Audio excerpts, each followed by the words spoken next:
Ito na po yung ginawa namin kahapon mga master, bali may tig isang submeter po kada kwarto at isang 20 amperes na safety breaker, para sakaling magkaroon ng problema, ang isang kwarto, hindi maaapektuhan ang kabilang kwarto. PDX wire po ang ginamit namin.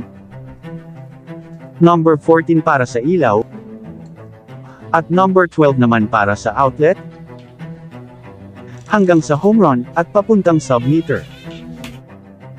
Kung makikita nyo mga master, sa right side ng submeter na may naka-terminate, yan po yung tumugo sa loob papunta sa breaker, at ito ang aking binabalatan ay galing naman ito sa source sa main safety breaker, na matatagpuan sa kusina ng boarding house. Nasa dulo po ng video ang ginawa kong electrical plan. Maraming salamat sa panunood mga master.